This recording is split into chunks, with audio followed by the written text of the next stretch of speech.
जय हिंद। कुछ हफ्तों पहले ही मणिपुर के बिगड़ते हुए हालात देखते हुए मैंने स्पष्ट तरीके से कहा था कि राजधर्म का पालन करते हुए केंद्र सरकार ने मणिपुर सरकार के मुख्यमंत्री एन बीरेन सिंह को इस्तीफा देने के लिए कहना चाहिए, और अगर वो पॉसिबल नहीं है तो सीधे तरीके से failure of constitutional machinery, breakdown of constitutional machinery, इस आधार पर संवैधानिक तरीके से वहां का राज कारोबार नहीं हो रहा है, इस आधार पर मणिपुर में आर्टिकल 356 का इस्तेमाल करते हुए वहां पर राष्ट्रपति शासन, प्रेसिडेंट्स रूल लगा देना चाहिए। दिन ब दिन मणिपुर के हालात और बदतर होते जा रहे हैं।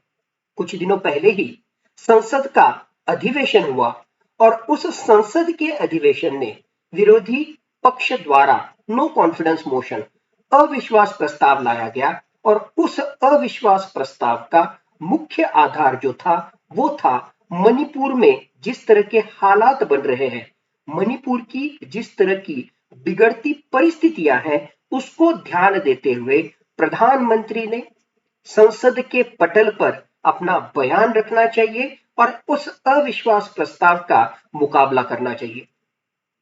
जोर शोर से प्रधानमंत्री जी ने अविश्वास प्रस्ताव का मुकाबला किया।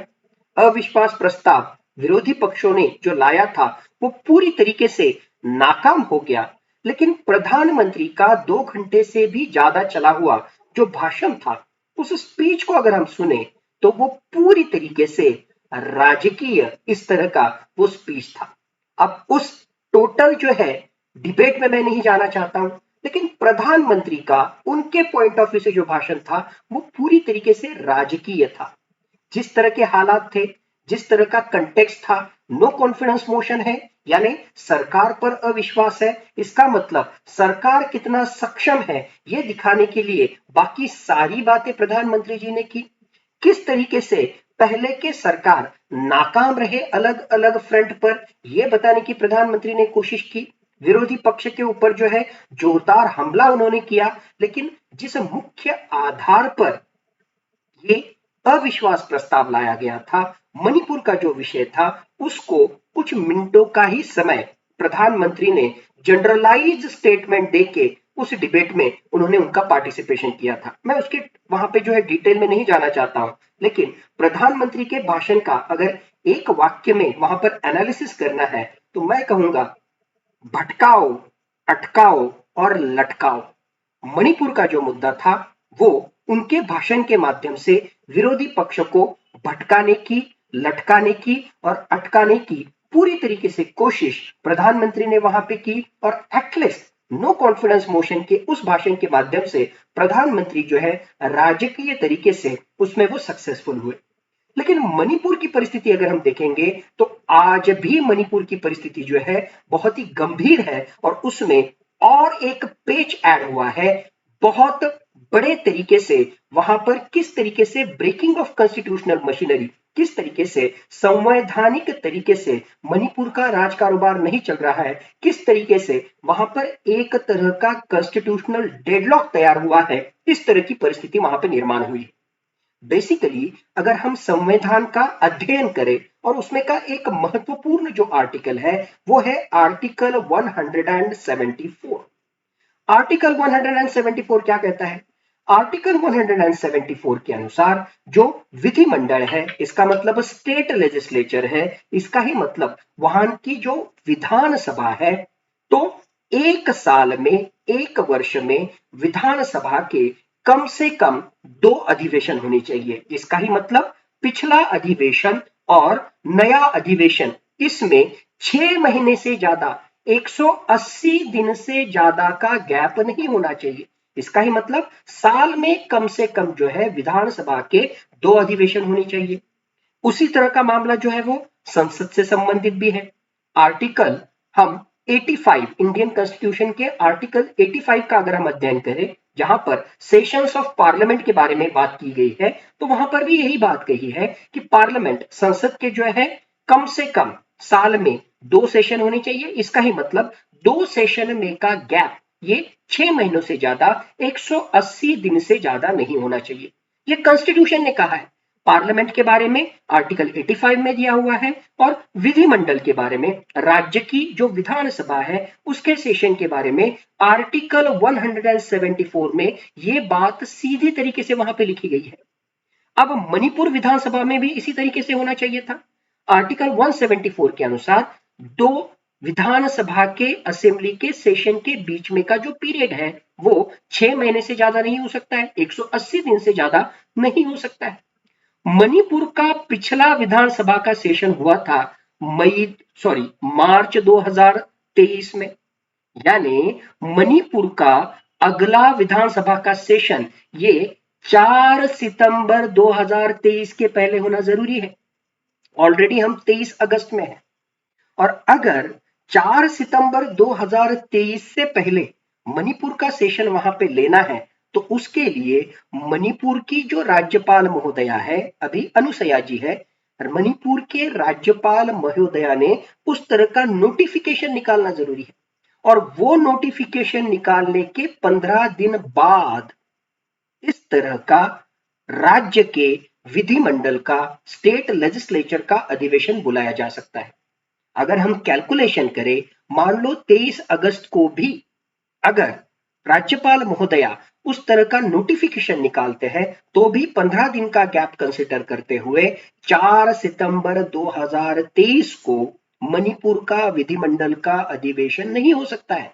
इसका मतलब राज्य का विधिमंडल के अधिवेशन के बारे में आर्टिकल 174 में जो बात कही गई है वो पूरी तरीके से वहां का राज कारोबार, वहां का प्रशासन, वहां की पूरी परिस्थिति देखते हुए उसको जो है पूरी तरीके से बरकरार किया गया है। यह हमें साफ तरीके से दिखाई दे रहा है। यानी कॉन्स्टिट्यूशन में दी गई बात भी वहां पर जो है वहां पे इंप्लीमेंट नहीं की जा रही है। तो आपके मन में अगला प्रश्न आएगा, ऐसी क्या दिक्कत आ गई? राज्यपाल महोदया जो है क्यों नोटिफिकेशन वहां पे नहीं निकाल रही है? क्या मणिपुर के वहां के सरकार ने, एन बीरेन सिंह सरकार ने उस तरह का एडवाइस राज्यपाल को नहीं दिया? क्योंकि कॉन्स्टिट्यूशन के अनुसार हमें पता है कि राज्यपाल महोदया acts on the aid and advice of council of minister. इसका ही मतलब राज्य सरकार ने कब अधिवेशन बुलाना चाहिए इसके संबंध में जो सुझाव दिया है उस सुझाव के आधार पर राज्यपाल महोदया जो है वो नोटिफिकेशन निकालती है और उसके आधार पर 15 दिन के बाद राज्य विधिमंडल का अधिवेशन होता है। तो क्या एन बीरेन सिंह ने ये काम नहीं किया? बिल्कुल किया।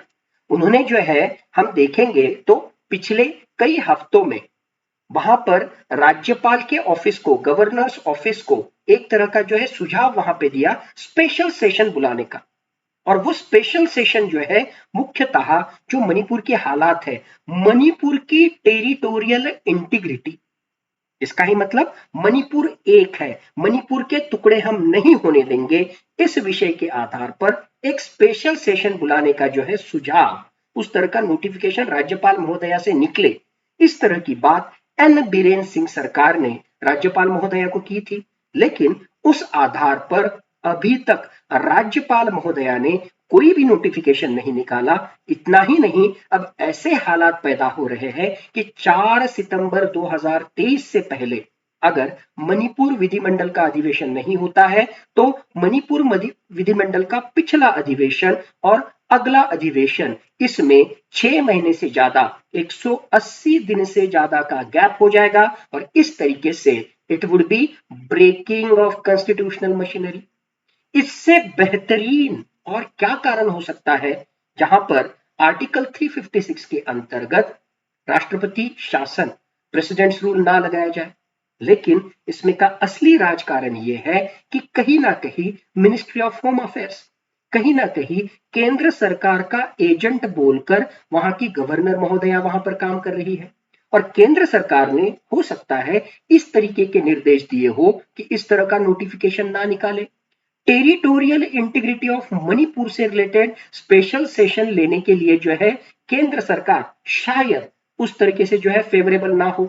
इसका सही कारण यह है, मणिपुर के विधिमंडल में, स्टेट लेजिस्लेचर में टोटल 60 एमएलए हैं।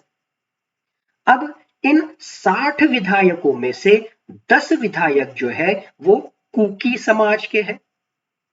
बाकी 10 विधायक जो है वो नागा समाज के हैं और ऑलमोस्ट 40 विधायक जो है वो मैती समाज के हैं। एन बीरेन सिंह जो अभी मुख्यमंत्री है वो प्रो मैती समाज है। तो एन बीरेन सिंह का तो कहना है कि मणिपुर एक संघ है, मणिपुर के टुकड़े नहीं होने चाहिए, इसके लिए उस तरह का स्पेशल सेशन बुलाना चाहिए। लेकिन जो कुकी समाज के एमएलएज है और जो नागा समाज के एमएलएज है उनकी डिमांड इस तरीके से है कि कुकीज का जो है एक सेपरेट प्रोविंस हो, उनको जो है ऑटोनॉमी दी जाए, उनको स्वायत्तता दी जाए, हिल काउंसिल्स वहां पे बनाए जाए।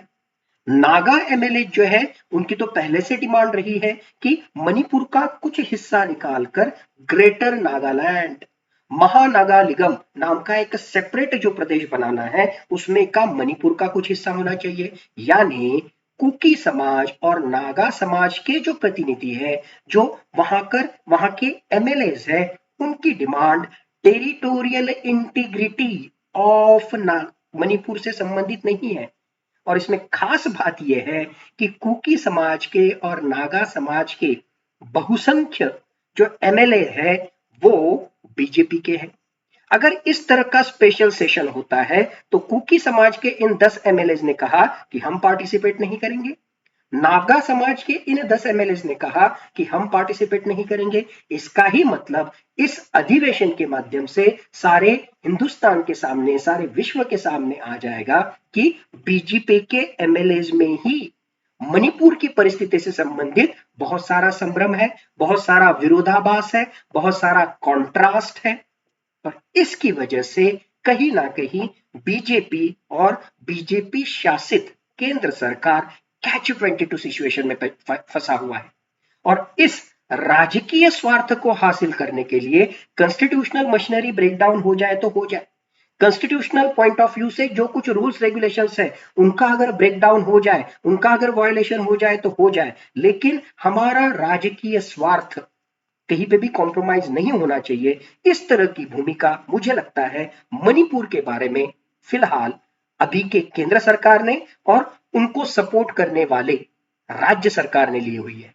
इसकी वजह से मुझे स्ट्रांगली लगता है कि जो मैंने कई हफ्ते पहले कहा था कि ऑलरेडी मणिपुर में कॉन्स्टिट्यूशनल मशीनरी का ब्रेकडाउन हुआ है, इसकी वजह से वहां पर आर्टिकल 356 लगाना चाहिए। इतना ही नहीं, एन बीरेन सिंह सरकार को हटाने के बाद वहां पर मार्शल लॉ लगाना चाहिए, मिलिट्री के हाथों में वहां का प्रशासन देना चाहिए, तभी जाके मणिपुर के हालात वहां पर सुधरेंगे। कई हफ्तों पहले ये जो मैंने मेरा मत प्रदर्शित किया था अब उसको जो है और कॉम्प्लिकेट किया गया, हमें मणिपुर में दिखाई दे रहा है। और सही मायने में आर्टिकल 174 का उल्लंघन होने की वजह से 6 महीनों से ज्यादा अब 2 सेशन के बीच में का टाइम हो जाएगा और उस आधार पर एक तरीके से राज्य घटना हम जिसे कहते हैं, कॉन्स्टिट्यूशन कहते हैं, संविधान कहते हैं, उस संविधान का उल्लंघन मणिपुर के बारे में होते हुए हमें स्पष्ट तरीके से दिख रहा है।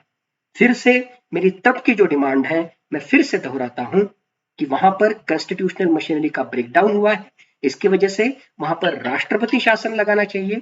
इतना ही नहीं, सही मायनों में मणिपुर के हालात अगर पूर्व स्थिति पर हमें लाने हैं तो वहां पर मार्शल लॉ के सिवा दूसरा बेहतरीन उपाय आज भी हमारे सामने नहीं है।